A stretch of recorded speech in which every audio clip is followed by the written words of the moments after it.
Well, good morning. In a sense, I wish I didn't have to talk about this today. And I, of course, don't have to talk about anything in particular. But this keeps coming up again and again, not only in questions that people pose to me as a result of my videos, but also in my personal life. Some people, it really matters to them what we eat. And so today I'm going to talk about ninth wave spiritual diet, but I'm going to put another twist on it. What's eating you?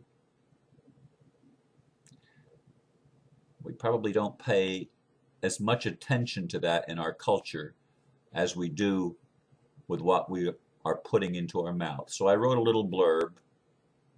It said, so many these days do pay attention to what they are eating. This is a good thing, I suppose, but perhaps it's even more important to pay attention to what is eating us. As Jesus said, it's not what goes in, but what comes out that defiles a man or woman. The healthiest diet in the world will not prevent dis-ease if you do not deal with what's going on inside of you. Oh, God. So I talk about spiritual diets. My young friend from Sweden, Robin Anderson, posted on my wall a video by another man uh, about raw living foods for spiritual enlightenment, video number 1, which I didn't watch when it was just recently posted, but it looks like one that I had watched some time previously, perhaps a couple or 3 months ago. I'm not sure of that, but I recognize the guy's face, and I sort of think that I saw it. And I have some very, very, very good friends that are into raw food diets and vegans and vegetarians. And one of my big complaints with so many of them is they think that unless everybody follows their diet, the world is going to go to hell. Well, let me tell you something. The world has already gone to hell, and we've been experiencing it for a long time. And it has little to do with our diet. Now, having said that, it was probably 1994, possibly, no, it was probably 1994. I read the book by John Robbins, who is the son of the Baskin-Robbins empire, corporate empire, Baskin-Robbins ice cream. And John Robbins' book, as I recall, was called Diet for a New America.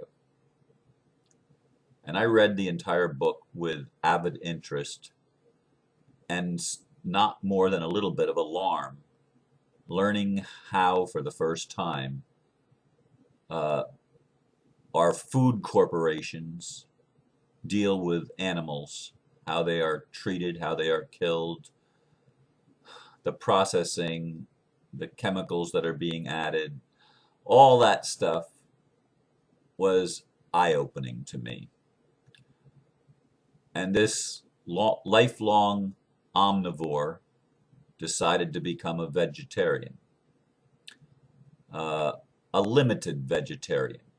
I would no longer buy any meat itself. But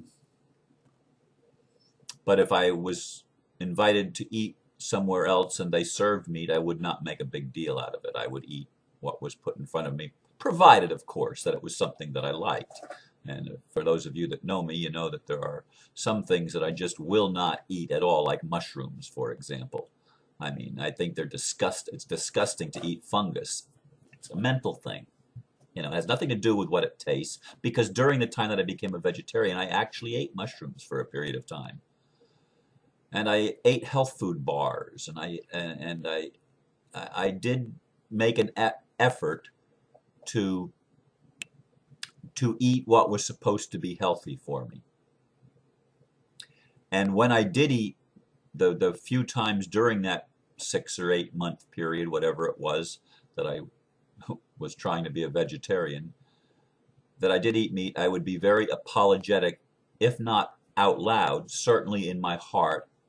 I would ask forgiveness of the animals for the way they were treated when they were slaughtered for human consumption.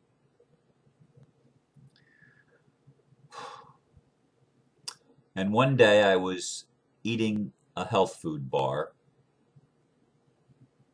probably chocolate covered, although at that time not all of them were, but even the chocolate tastes like crap. And I thought to myself, this tastes like shit. What am I doing? Eating a diet where I no longer enjoy my food. I really don't like the taste of a lot of vegetarian stuff, especially things that are promoted as health food. They do not taste good. They do not have a flavor that draws me and keeps me coming back for more. I mean, I'm eating something because I think I'm supposed to do this for the good of the world. Well, I made a decision at that point in time that I was going to give up being a vegetarian and go back to being an omnivore, as obviously I was created to be, because I have omnivore teeth. I have teeth that are good for meat eating and good for chewing vegetables. And the truth of the matter is, I've been a bachelor most of this period of time. I mean, I certainly haven't been married any time during that period, having been divorced in 1993. And I've not been remarried since then, although I have been in a couple of relationships for a period of time. In any case, as a bachelor, I'm basically pretty lazy when it comes to eating.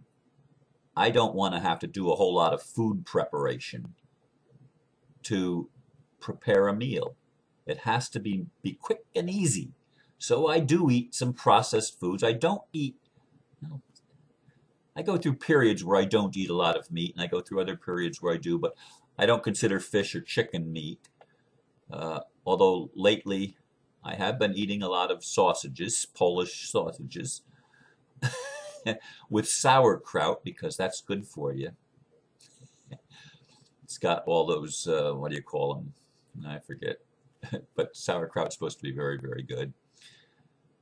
I've always eaten cheese. I mean, I'll put cheese on practically everything. And I have an egg almost every day. One egg with cheese, sometimes with a slice of salami, prepared food. So, and I mean, I know I'm making some of you sick, just having me describe some of the things that I eat. And that's not the purpose. I'm not trying to make you sick or to antagonize you or to piss anybody off. Everybody needs to be perfectly convinced in their own heart and their own conscience that what they're doing is the best for them. And I'm not going to argue with anybody. If you want to be a raw food vegan, go at it. But leave everybody else alone. Eat what you want to eat. Don't lay that trip on everybody else. That's religion, man. That's not spirituality. You're not going to become more spiritual by eating only vegetables or by eating only raw, live food. I think that's a good idea, and I'd love to be able to eat more of a raw food diet, more fruit, and more vegetables. I mean, I'm not against that at all. I'm just lazy. I want to go and I even prepare some things in the microwave, although I use that less these days. But I do cook some of my food in a microwave. And you know what I do with all of the food that I cook? I bless it. And most of the time, not all of the time, most of the time I do what I call conscious eating. I'm recognizing that whatever it is that I'm eating, whether it's a vegetable product or a meat product, whether it's processed or not processed, there are energy factors that went into that food. And I'm recognizing that that energy is what sustains my physical body and what sustains me. I most of the time feel good physically. I am not a sick person. I do not entertain sickness. Not very well, anyway. And I stay fairly healthy. One of the things that I do, and I highly recommend it, although I'm not going to lay a trip on anybody, drink water. Lots and lots and lots of water. And I'm not talking about fluoridated water. I'm talking about the healthiest water that you can drink. Whatever you feel that is. I use a reverse osmosis in my house. I have well water. I do not have city water. I'm not on municipal water. But even coming out of the ground, I still filter it and reverse osmosis it. I mean, I still go through that process. And no, I don't treat it for my showers, although I do have a water softener that it's on manual, so it operates when I turn it on, not all the time. Anyway, drinking water to me is the most important thing anybody can do for their health. And I bless the water that I drink. I actually have crystals on images and words written like love on the bottles of the water, and I keep it refrigerated. I drink it. I don't like room temperature water. I drink it cold. It has to be cold. I don't drink hardly any hot beverages at all. No coffee, no tea. I like hot apple cider, but I haven't had it in several years at least, probably more than a decade actually. And I can remember enjoying hot cocoa because I do like chocolate in most of its forms, except where it tastes bad. and and taste is really important to me. I like sweets. I love sugar, and I will not use sugar substitutes knowingly. I mean, I know people that drink diet soda. I mean, my God, that would be anathema to me to knowingly take in aspartame or any of its other names. I mean, give me a break. So I do pay attention somewhat to what I ingest, but here's the thing. I have to pay close attention to what is eating me.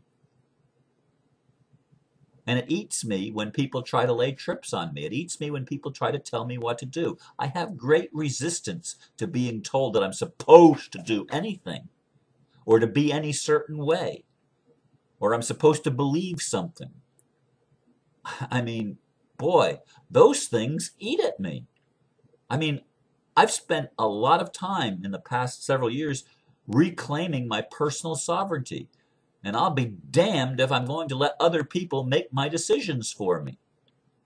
And neither do I want to make decisions for anyone else.